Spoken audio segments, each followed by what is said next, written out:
Sehingga saya mengkampen kepada anak-anak muda, bukan pacaran haram. Saya bukan seorang hakim, jadi saya tidak menjudge. Saya bukan seorang penceramah yang bentuknya fatwa, tapi saya seorang dai. Nahnu du'at wa laisa qudat. Kami adalah seorang dai, bukan para hakim. Sehingga kalau ada yang nanya ke saya, Ustaz apa hukumnya pacaran? Saya akan menjawabnya dari angle dai, bukan angle hakim. Kalau angle hakim, pacaran haram. Kalau angle dai, pacaran boleh, tapi setelah nikah.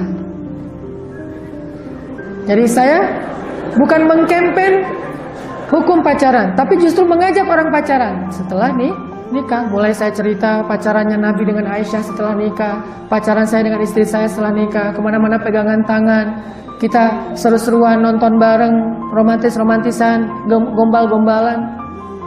Naik mobil kesasar sama istri saya mau pulang, kata istri saya, loh kok lurus nggak belok kanan? Aduh iya ya, aku kalau jalan sama kamu suka kesasar. Kenapa?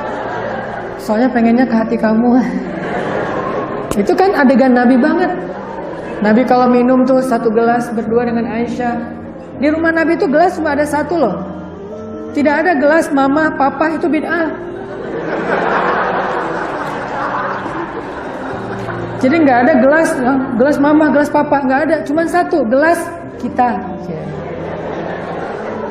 Itu kan angle-angle kehidupan daily-nya Nabi yang jarang dibahas.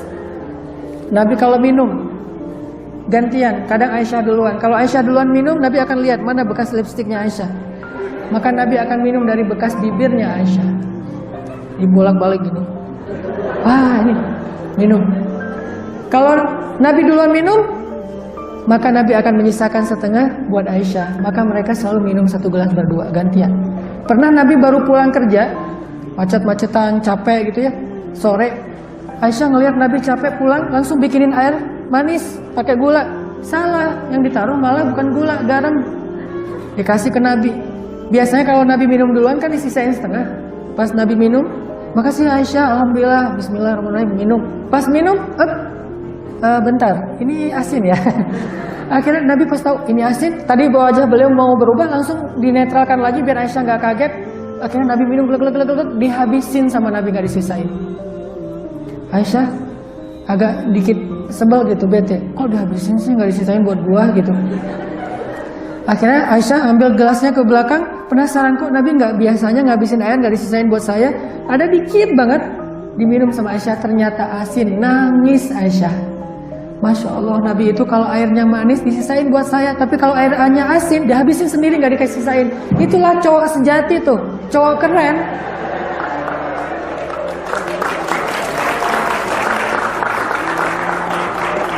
Cowok keren itu asinnya kehidupan dimakan sendiri, manisnya kehidupan berbagi. Setuju ibu-ibu?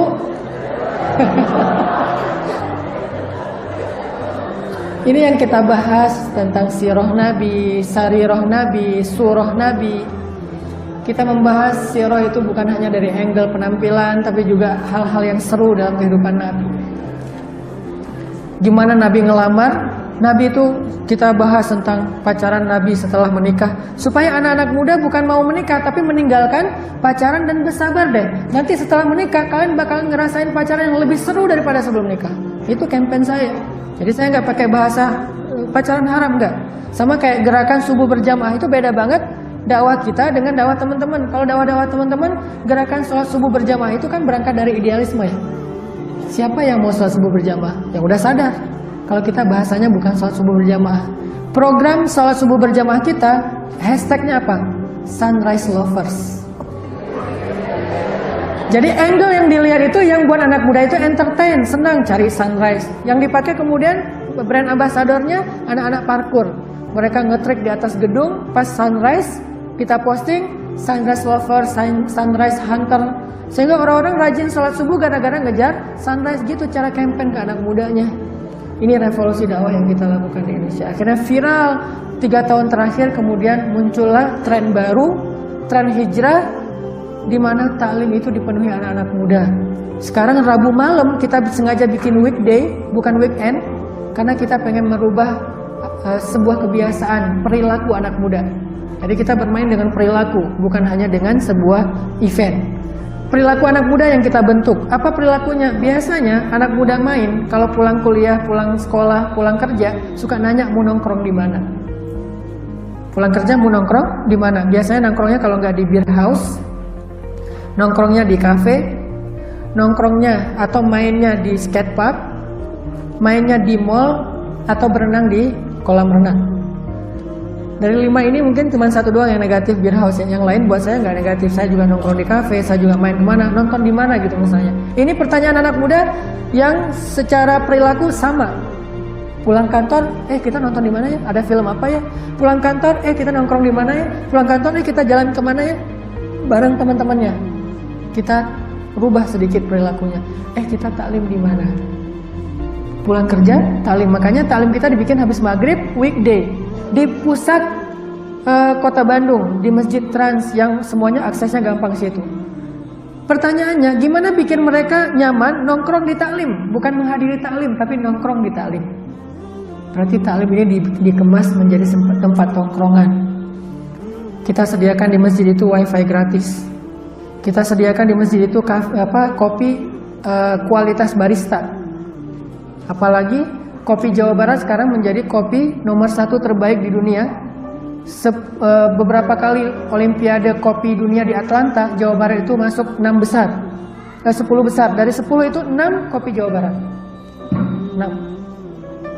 6 kopi Jawa Barat. Akhirnya kita coba campaign kopi. Terus ada anak-anak muda yang kreatif bikin namanya Ipok Ale. Ipok Ale itu kebalikan dari kopi heula.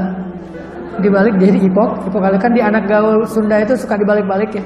Jadi kopi heula itu ngopi dulu, dibalik jadi ipok ale. Dia punya kayak gerobak itu, anak motor. Dia bikin kopinya, kopi komunitas, kualitasnya terbaik, yang 1 kilo harganya 2 juta. Tapi dia jual secangkir cuman 10.000 rupiah. Kenapa?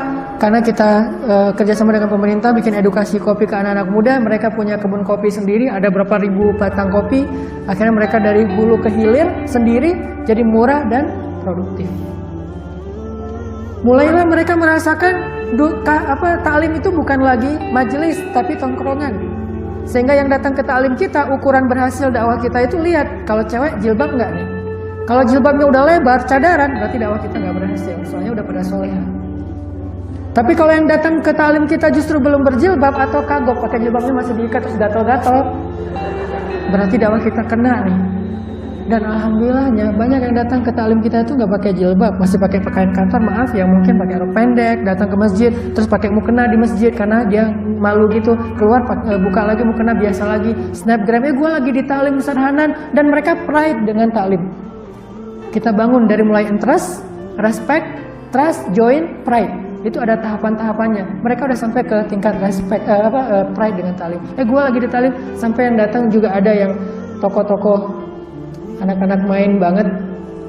Terus ada selebgram yang masih vulgar datang. Saya nggak usah sebut namanya, ntar dikepoin ya. Ada aja pokoknya. Ada beberapa selebgram cewek-cewek yang masih vulgar, yang kalau kita lihat postingan mereka, ya saya stalking postingannya, ternyata masih maaf pakai bikini, pakai apa. Tapi ikut taklim dan nge-follow Ustadz tuh kan sesuatu banget kan.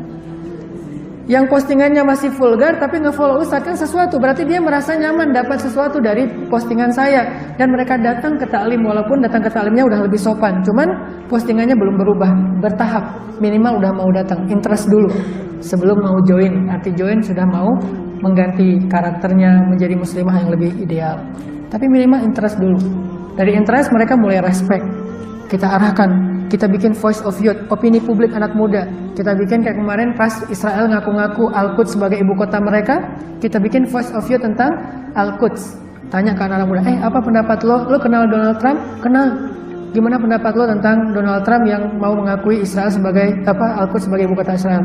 Wah, Donald Trump ada-ada aja kata mereka. Mulai berpihak kan? Kalau lo jadi Wonder Woman, lo ngapain?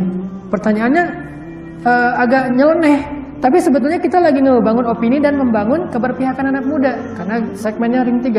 Kalau gua jadi Superman atau Wonder Woman, gua bakalan datang ke sana ngancurin tank-tank Israel katanya. Kan berarti udah berpihak nih.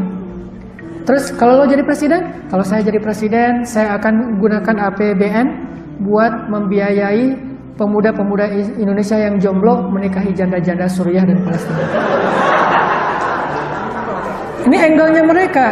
Mungkin capruk ya, mungkin cuman guyon, tapi setidaknya mereka sudah sadar apa isu tentang Palestina, apa isu tentang Suriah, dan apa bentuk keberpihakan mereka. Sekarang saya datang ke Turki, insya Allah beberapa teman-teman skateboard nyumbang papan skate buat anak-anak Suriah yang di camp pengungsian, anak-anak yatim yang mereka butuh alat-alat bermain untuk entertain mereka juga selain pendidikan. Akhirnya mereka nyumbang papan skate. Kalau nyumbang duit oleh aktivis itu udah banyak. Sekarang kita pengen menyadarkan anak main tentang Palestina dan Suriah dengan dakwah-dakwah seperti ini.